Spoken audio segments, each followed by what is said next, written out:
கூப்பிட்றீங்கன்னு. என்னங்க நீதி அரசெல்லாம் கூப்பிட்ருக்கீங்க, என்ன போய் கூப்பிட்றீங்களே நீங்கள் அப்படின்னா, இல்லை நம்ம நண்பர் நீங்கள் வாங்க நல்லா பேசுங்க நீங்கள். ஏன்னா அவருடைய அலுவலகத்தில் நல்லா ஒன்றா பணிபுரிந்ததால் நடக்கிற விழாவுக்கெல்லாம் நான் பேசுவேன். அது அங்கே இருக்கிற அமர்ந்திருக்கிற ஒரு 400-500 பேர் நண்பர்கள், என்னை 20 வருஷம் தெரிஞ்சவர்கள். என்னுடைய சொற்களிலே தவறு கண்டுபிடிச்சா கூட இல்லை ஜேபி அப்படி தான் பேசுவான் அப்படின்னு. அதெல்லாம் உங்கள்கிட்ட பேசும்போது நான் மிகுந்த கவனத்தோடு பேச கடமைப்பட்டிருக்கிறேன். அதனால் எங்கே தவறான வார்த்தைகள் சில பிரயோகப்படுத்தி விடுவானோ தவறு கிடையாது, உங்கள் மனதில் தவறாகப்படலாம். அதுக்காக தான் நான் இந்த புத்தகத்துள்ள போகிறேன். இப்போது இல்லை ஏதாவது பொதுவாக பேசிவிட்டு அவரை வாழ்த்தலாம். அம்மாவோட ஆரம்பிச்சிருக்கார். எவ்வளோ பேர் அம்மாவை நினைக்கிறாங்க. நான் என்ன பண்ண தெரியுங்களா, அம்மாவுக்காக மகளிர் தினத்தில் ஒரு கட்டுரை எழுதி என் நண்பர்கள், நான் மின்னஞ்சலில் இவங்க எழுத்து.comல போடுற மாதிரி நான் மின்னஞ்சலில் போடுவேன். இந்த கட்டுரை நல்லா இருக்கே, அம்மாவுக்காக ஒரு 2 பக்கம் கட்டுரை எழுதுனேன், இந்த கட்டுரை நல்லா இருக்கே அப்படின்னு எல்லோரும் எனக்கு ஃபீட்பேக் கொடுத்த உடனே எங்கள் அம்மாகிட்ட படித்து காட்டலாம். எங்கள் அம்மாவுக்கு எழுத படிக்க தெரியாது. படித்து காட்டலான்னு சொன்ன உடனே என் தங்கை படித்து காட்டுறாங்க. படித்து காட்டி முடித்த உடனே ஒரு 2-3 வாரத்தில் இறந்து போயிடுறாங்க. அப்போ தான் எனக்கு கரு உண்டானது. தாயை பற்றி எழுதியிருக்கோம், தாய்மையை போட்டிருக்கிறோம். எந்த எழுத்தாளராவது தாயை முன்னிலைப்படுத்தி ஒரு புத்தகம் எழுதியிருக்காங்களா? அவங்களோட வாழ்ந்த வரலாறு, கஷ்டப்பட்டது, இவனுக்கு சொல்லி கொடுத்தது. அதனால் நான் என்ன பண்ணேன், அம்மா படத்தோட ஒரு 6 மகளிர்கள், மறையாத 7 மகளிர்கள், மறையாத மாமகளின் தலைப்பாட கொடுத்த. மறையாத மாமகள் அன்னை தெரசா எல்லாமே மறைந்து போன மகளிர்கள், ஆனால் நம்ம நினைவு விட்டு மறையாத மாமகளிர்கள். அன்னை தெரசா, ராணி மங்கம்மா, மேரி கியூரி, இவர்களோடு என் தாயின் படத்தை வெளியிடுகிற பொழுது அந்த புத்தக வெளியீட்டு விழாவில் கவிஞர் பேசுகிறார். ஒரு கவிஞர் இந்த மாதிரி ஒரு புத்தகம் தாயை முன்னிலைப்படுத்தி தாயை அட்டைப்படத்தில் போட்டு எழுதின புத்தகமே கிடையாதுங்க இந்தியாவில் அப்படின்னு சொல்கிற போது மகன் அடைகிற மகிழ்ச்சிக்கு அளவே கிடையாது. அதுபோல தான் கவிஞர் பழனிக்குமார் அவர்கள் தாயை முன்னிலைப்படுத்தி முதல் பக்கத்தில் தாயை பற்றி அம்மா நீ என்றும் என்னோடு என்று ஒரு கவிதை எழுதியிருக்கிறார். அவங்க அம்மாவை பற்றி நீங்கள் எல்லாருக்குமே தெரிஞ்சிருக்கும், நீங்கள் எல்லாம் பார்த்துருப்பீங்க, பழகியிருப்பீங்க. ஆனால் நிறைய பேர் அம்மாவை பற்றி நினைக்கிறதில்ல. என் ஆஃபீஸில் அப்படி தான் ஒருத்தர் அம்மா ஃபோட்டோ எப்பவுமே பர்ஸில் வச்சுருப்பார். எனக்கு ரொம்ப அவருக்கு இல்லை இவர் அம்மா மேலே இவ்வளோ பிரியமாக இருக்கார். எல்லாரும் மனைவி வச்சுப்பாங்க. இப்போ கூட நீங்கள் பார்த்தீங்கன்னா மனைவி படத்து பர்ஸில் இருக்கும், இல்லை மகள் வைப்பாங்க. அப்போ என்ன ரொம்ப அம்மா படத்தையே பர்ஸில் வச்சுருக்காரு. அப்பப்போ வேறு மாற்றிக்கிட்டே இருப்பார். வேறு அதை ட்ராயரில் வச்சுருப்பார் ஒரு செட்டு. அப்போ என்னங்க அம்மா மேலே ரொம்ப ஆசையா அப்படின்னு கேட்டேன். அதெல்லாம் ஒன்றும் இல்லைங்க, என் பொண்டாட்டிக்கு எங்கள் அம்மாலாம் பிடிக்காது, அதுதான் அது பர்ஸில் வச்சுருக்கேன். ஏன்னா என் பொண்டாட்டி பர்ஸை தந்து வச்சே இந்த மாதிரி இருக்காங்களான்னு பர்ஸில் பழத்தை எடுக்க மாட்டா அப்படின்னு அம்மாவை பர்ஸில் வச்சுருக்கிற ஒரு புத்திமான். ஆனால் இவர் அம்மாவை எங்கே வச்சுருக்கார், இதயத்தில் வச்சுருக்கார். ஈடேது இணையேது இவ்வுலகில் உனக்கு இடுகாடு செல்லும் வரை இருந்திடு நீயும் அப்படின்னு தான் ஆசைப்படுறார். சுவாசம் நிற்கும் வரை இதயத்தில் நிலைத்திடு, நினைக்காத நேரம் இல்லை, வணங்காத நாள் இல்லை, நம்பியுள்ளேன் நானும் நீ அருகில் உள்ளதாய் அப்படின்னு மனதை உருக்குகிற ஒரு கவிதை வரிகள். இவ்வளோ கவிதை 1000 கவிதை எழுதியிருக்கார் இவர். இவர்கிட்ட அவையடக்கம் இருக்கா? ஏன்னா கவிஞர்களுக்கு ஒரு பயம், கவிதை எழுதும்போது இதில் அசுத்த இலக்கணத்துக்கு உட்பட்டிருக்கிறதான்னு ஒரு பயம், இந்த கவிதையில் எதுகை மோனையெல்லாம் நல்லா இருக்கான்னு ஒரு பயம், இந்த கவிதையை நூலாக்கி வெளியிடுகிற போது மக்கள் வரவேற்பாங்களா மாட்டலாங்களாம் ஒரு பயம். இவ்வளோ பயத்தோடு அச்சிலேறாத கவிதைகள் ஏராளம். அப்படி அச்சிலேறுகிற பொழுது அவையடக்கம் என்று ஒன்று வேண்டும். ஏன்னா நிறைய பேர் கிரிட்டிசைஸ் பண்ணுவாங்க, விமர்சனம் பண்ணுவாங்க, எழுத தெரியாது. ஆனால் விமர்சனம் கூட இன்னும் அருமையாக தான் இருக்கும். அப்படி அவையடக்கிறதுக்கான இந்த நூல் முழுவதும் தேடி தேடி தேடி பார்த்து அவையடக்கத்துக்கும் ஒரு 2 கவிதை எழுதியிருக்கார். நவீனிட முயல்கிறேன் நச்சன நற்கவிதைகள் என்ற தலைப்பில் எழுதின கவிதையில் எழுதியிருக்கார். வெண்பா வெடித்திடவே நண்பாவும் அளித்திடவே என் மனம் விழையினும் பிழையலா தமிழில். அவர் ஆசைப்படுறாராம் தமிழில் எழுதுறதுக்கு. இது 1000 கவிதை எழுதணுடைய அடக்கத்தை பாருங்கள். அவர் ஆசைப்படுறாராம், வரிகளை வடித்திட நெஞ்சம் அது அஞ்சுகிறது, முயன்றால் வருமென மூளையும் செப்புகிறது. ட்ரை பண்ணி பாரு, வரும் கவிதை அப்படின்னு சொல்லுதான்.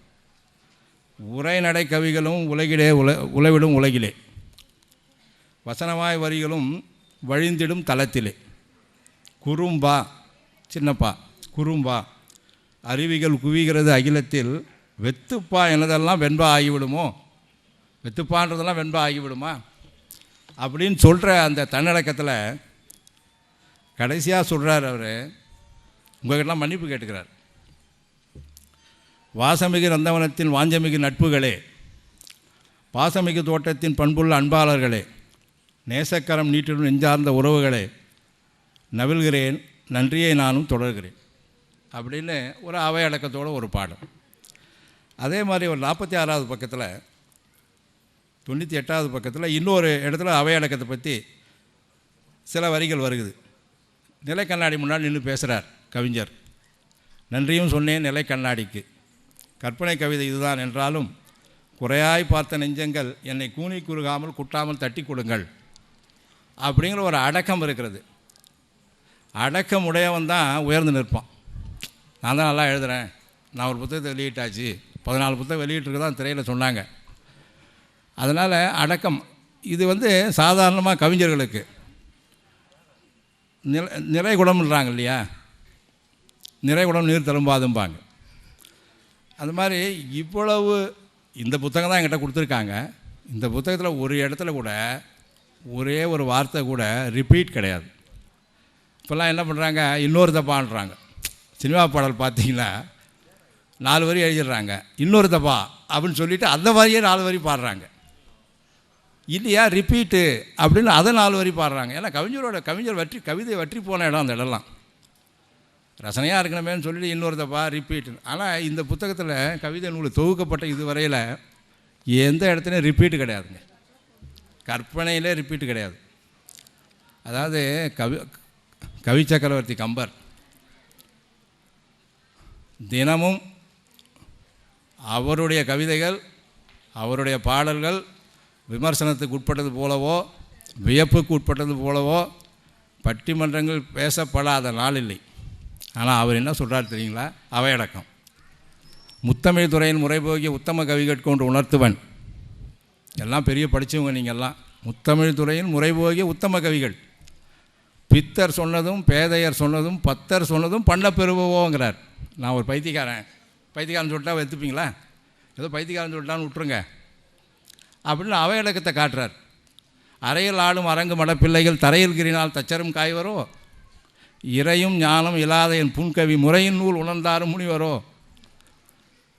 கார்பெண்டர் வேலை செஞ்சிட்ருக்காரு, குழந்தைங்க அது கீரல் போட்டுருதுங்க. அந்த கார்பெண்டர் கஷ்டப்பட மாட்டார், குழந்தைங்க தானே கிரிக்கெட்ச்சு அப்படின்னு அதை ரெக்டிஃபை பண்ணுவார், திருத்துவார். அந்த மாதிரி தான் என் கவிதைகள் கூட. ஏதோ குழந்தை கிரிட்டு போதான் நினச்சிக்கங்க. யார் நல்லா படித்தவங்க கவிஞர்கள். வையம் என்னை இகழவும் மாசு எனக்கு எய்தவும் இது இயம்போது யாதெனில்ங்கிறார். கட்டாயம் இந்த உலகம் என்னை திட்டும், எனக்கு கட்டாயம் குறை வரும். வையம் என்னை இகழவும் மாசு எனக்கு எய்தவும் இயம்போது யாதெனில்றார் அந்த அவையடக்கத்தில். மராமரம் ஏழுதுளை துளைத்த செய்தவன் சொல் நின்ற தேயத்தேங்கிறார். அதாவது முன்னாடி செஞ்சான் பார்த்தீங்களா ராமாயணத்தை, அதை தான் நான் செய்கிறேங்கிறாரு. அதிலே சொல்கிறார் அவர், எனக்கு கட்டாயம் கஷ்டம் வரும் இந்த உலகத்தில். கவிஞர் சொல்லியிருக்காருன்னா அது நடக்கும். அதுக்காக தான் அவருடைய பாடல்கள்லாம் அவ்வளோ விமர்சனத்துக்கு உட்படுகின்றன. அதே எரிக்க வேண்டும் என்ற ஒரு இயக்கம் கூட இருந்தது. இப்பொழுதெல்லாம் கவிச்சுவைக்காக அந்த ராமாயணத்தை படிக்கிறவங்க உண்டு. நான் கூட அந்த இயக்கத்தை சேர்ந்தவன் தான். இருந்தாலும் அதில் இருக்கிற ரசத்துக்காக நான் படிப்பேன். கம்பரசம் எழுத வேண்டும் என்று பேரறிஞர் அண்ணா அதில் இருக்கிற காமத்து சுவைகளை மட்டுமே திரட்டி கம்பரசம் எழுதினார்.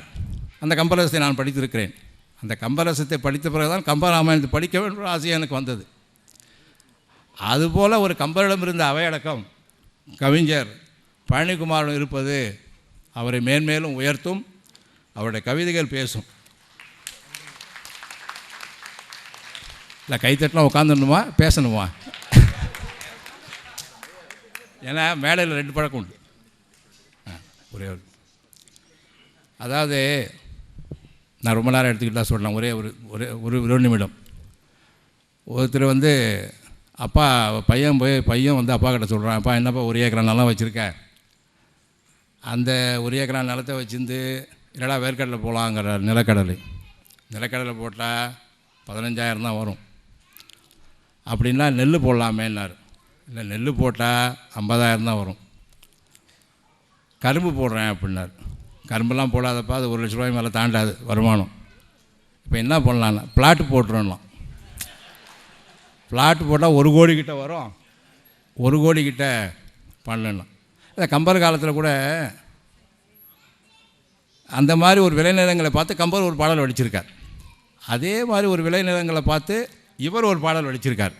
இதில் எப்பவுமே எனக்கு அவர் பார்த்த விளைநிலங்களுக்கு அவரை கவிதை எழுத சொன்னது, இவர் பார்த்த விளைநிலம் இவரை கவிதை எழுத சொன்னது.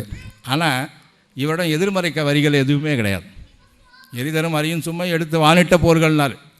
வான்முட்ட நெற்போர்கள் இருக்கான் அந்த ஊரில் அப்படின்னு கம்பர் பார்த்தார். இவர் நெற்கட்டை தூக்கிட்டு போகிற ஒரு பெண்ணை பார்த்து, இந்த மாதிரி காட்சிகள்லாம் இனிமேல் எங்கே இருக்கும், மியூசியத்தில் தான் இருக்கும் பொழுது, அருங்காட்சியகத்தில் இருக்காதேன்னு வருத்தப்படுறார். அது மாதிரி கணிகையருக்கு கூட இவர் வருந்துகிறார். பொருளொன்று நான் தந்ததவர்க்கு அவள் இல்லாமை பிணி பொய் புரட்டு மருளொன்றும் காமம் களவு சூது வசை இருளொன்றும் நரகம் எனும் பானாங்கொண்டதற்கு ஒரு இலக்கம் உண்டோ திருளொன்றும் பார் இனம் போல் சமர்த்தா வணிகம் செய்ய எவர் உளார். கணிகையரை பற்றி சொல்லும்போது நீதி நூல்களில் நான் ஒரு பொருள் தான் அவளுக்கு கொடுத்தேன், ஆனால் இவர் ஒரு 12 பொருள் திருப்பி கொடுத்தா அப்படின்னு சொல்லி எச்சரிப்பாங்க. ஆனால் இதில் இவர் விலைமாதுக்காக கணிகையருக்காக வருத்தப்படுகிறார். இதுபோல் எல்லாவற்றையும் வர்ணிக்கின்ற திறமை உள்ளவர். மேன்மேலும் கவிதை நூல்களை வெளியிட வேண்டும், என்னை போன்ற அன்பர்களுக்கு பயன்பட வேண்டும் என்று கூறி அவரை வாழ்த்தி அமைகிறேன். நன்றி, வணக்கம்.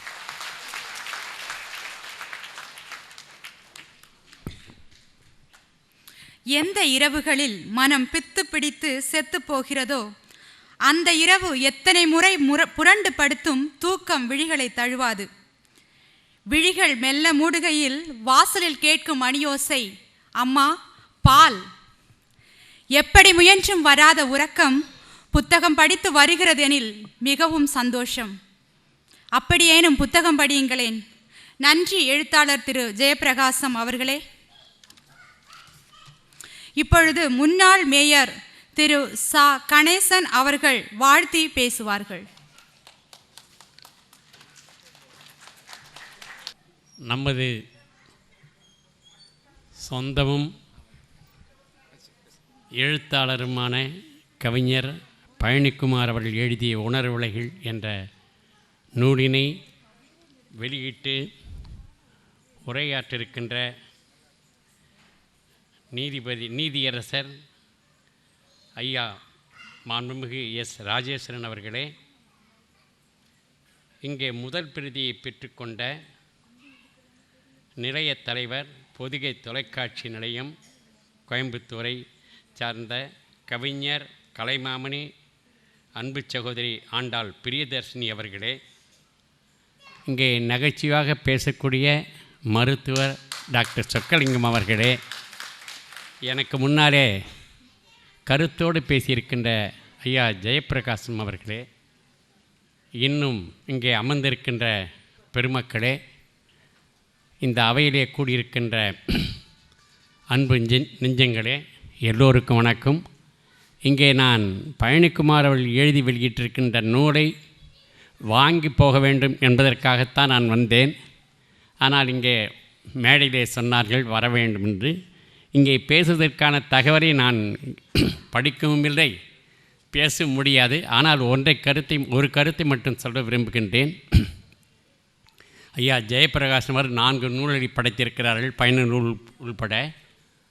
அதைப்போல நான் 3 நூல்களை படைத்திருக்கிறேன். எல்லாம் பயண இலக்கியங்கள் தான். எல்லா நூலும் 2 பதிப்பு 3 பதிப்பு 4 பதிப்பெல்லாம் வந்திருக்கிறது. எல்லாவற்றுக்கு மேலாக அதிலே பணமும் வந்திருக்கிறது. அதான் சிறப்பு. எனவே நம் பழனிக்குமார் அவர்கள் எழுதுகின்ற நூல் நிச்சயமாக அவர் எழுதுகின்ற கவிதைகளெல்லாம் மக்களுக்கு பயன்படும் என்பது மட்டுமல்ல, அந்த பயன் நிதியாகவும் அவருக்கு சேர வேண்டும். எனவே இங்கே வருகை தந்திருக்கின்ற எல்லோரும் ஒவ்வொரு புத்தகம் நிச்சயமாக வாங்க வேண்டும்.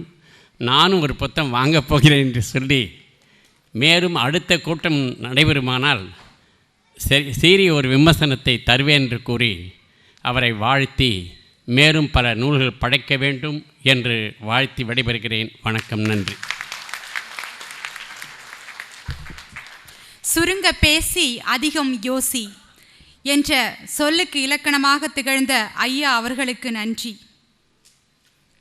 திரைப்பட இயக்குனர் திரு தமிழ் இயலன் அவர்களும் ரிச் இந்தியா செயல் இயக்குனர் திரு வெற்றி விஜயன் அவர்களும் வருகை தந்துள்ளார்கள்.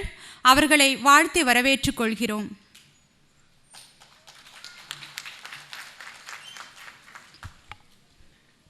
இவர் மக்களின் இதய துடிப்பை நன்கு அறிந்தவர். எப்படி பேச வேண்டுமென்று இவரிடமிருந்து கற்றுக்கொள்ளலாம்.